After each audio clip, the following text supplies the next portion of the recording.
शिव जी को प्रसन्न करने का मूल, बोले जो शिव को प्रिय है। और कैसे पता चले कि शिव जी को क्या प्रिय है? बोले जो आपके अंतर चित्त में बात आ जाए कि आज मन कर रहा है भैया मैं रसगुल्ला खाना है, तो आपको रसगुल्ला नहीं खाना, आपके अंदर बैठे कन्हैया को, आपके अंदर बैठे भोले बाबा को, उनको रसगुल्ला खाना है। और पता ही है, ठाकुर जी को पता है, भोले बाबा को पता है कि जब ये रसगुल्ला रसमलाई लाएगा तो खुद अकेला तो खाएगा नहीं, पहले मुझे भोग जरूर लगाएगा। और जब भोग लगाएगा तो चक हम भी खाएंगे, फिर भगत तो खाएगा ही। भाई लिखा हुआ है, जैसे आप बाजार जाते हैं, बच्चों के लिए कुछ अच्छी सामग्री लेते, उस समय पैसों की परवाह नहीं करते, नहीं ये लेकर चलें क्योंकि इसको देखकर हमारा बालक पोता बड़ा प्रसन्न हो जाएगा। उसी तरह जब आप परमात्मा के लिए जो वस्तु आपको प्रिय है, चाहे वो भले बाजार से खरीद कर क्यों ना लाना पड़े, जब आप वो खरीद कर लाकर अपने ठाकुर जी को, शंकर जी को, जहां भी आप कम चढ़ाते हैं, तब भगवान अति प्रसन्न हो जाते हैं। और भैया शंकर जी तो, अब देखो शंकर जी पे तो शिव पुराण में लिखा है कुछ भी मत चढ़ाओ, बस एक लोटा जल भी चढ़ा दो तो उतने में ही प्रिय हो जाते हैं। तब एक लोटा जल का मतलब ये नहीं कि बस प्रतिदिन एक लोटा जल ही चढ़ाते रहो। अरे जरा किसी दिन बढ़िया सोम प्रदोष आ जाए, प्रदोष आ जाए, सोमवार आ जाए, तो भोले बाबा को सुंदर सुंदर वस्त्र आभूषण। इंदौर की एक रानी हुई ना, महारानी अहिल्या देवी, जो जिन्होंने भारतवर्ष के सभी शिवलिंगों पर सोना दान करती थी, स्वर्ण इतना मानती थी, अपने हाथ में शिवलिंग लेकर चलती थी, कहीं भी जाती थी।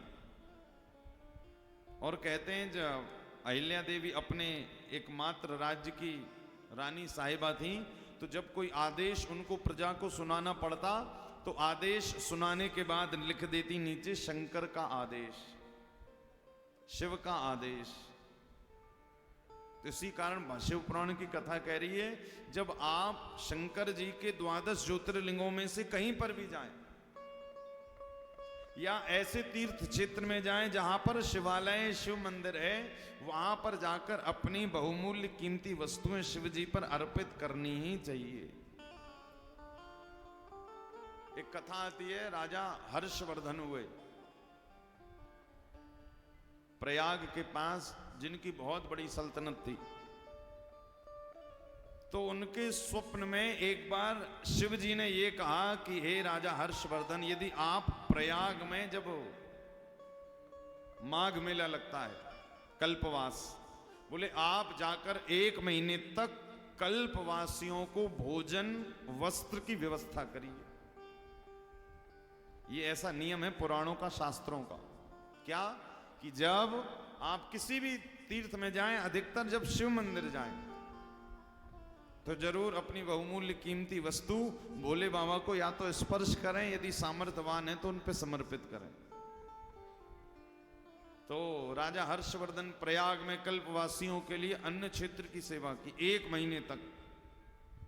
और कहते हैं इतना दान किया, इतना दान किया, इतना दान किया कि अपना सर्वस्व प्रयाग में कल्पवासियों के लिए लुटा दिया। अंत में वस्त्र बचे थे, वस्त्र भी उतार कर दे दिए। और कहते हैं जब घर गए वापस, तो उनकी बहन के वस्त्र पहनकर वापस घर गए।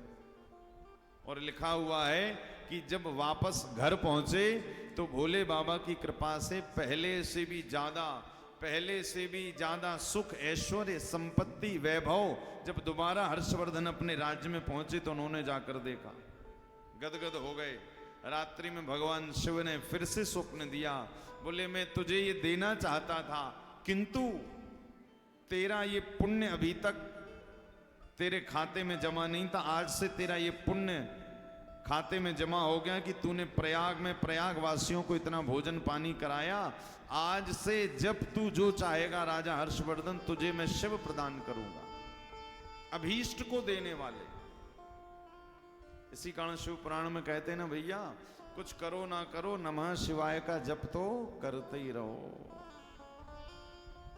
साक्षात शिव पुराण में लिखा है, नमः शिवाय साक्षात भगवान शिव का ही स्वरूप है।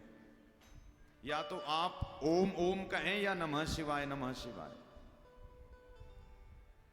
या तो अकेला, देखिए लिखा है कि माताएं ओम नमः शिवाय पूरा नहीं जप सकती तो केवल नमः शिवाय जपें, और भाई लोग चाहे तो पूरा ओम नमः शिवाय जपें, चाहे तो अकेला ओम बस जप सकते हैं। ओम क्या है वास्तव में? बोले प्रकृति का स्वरूप है। जैसे प्रकृति पृथ्वी जल अग्नि वायु आकाश से मिलकर बनी है, ऐसे ही ये ओम में भी 5 चीजें हैं। क्या क्या? बोले आ है, ऊ है, माँ है, चांद है, और चांद के अंदर बिंदी। ये 5 क्या है?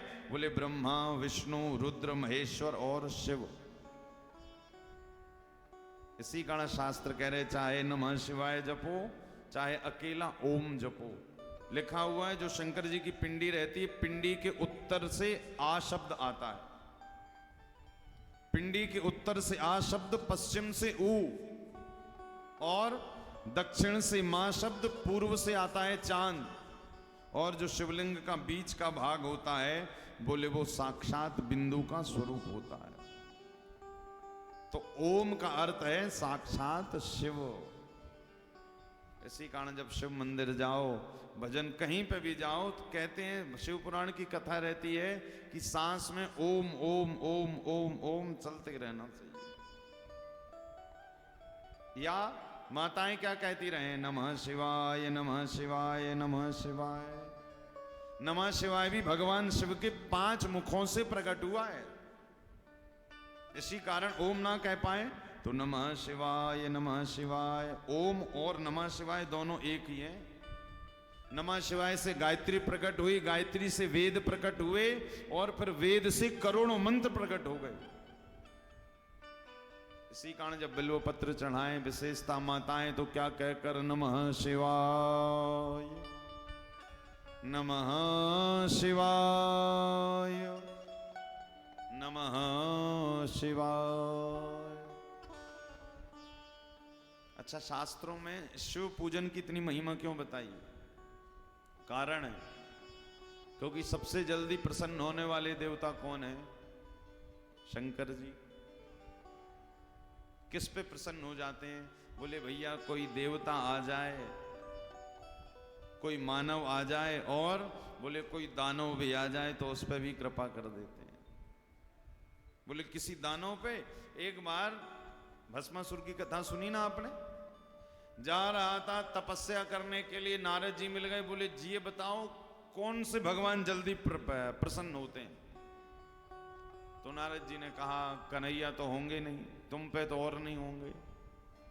कहा देवी जी भी जरा मुश्किल है, ब्रह्मा जी बोले वो भी मुश्किल है। तो नारद जी ने सोचा ऐसे कौन से देवता हैं जो जल्दी प्रसन्न हो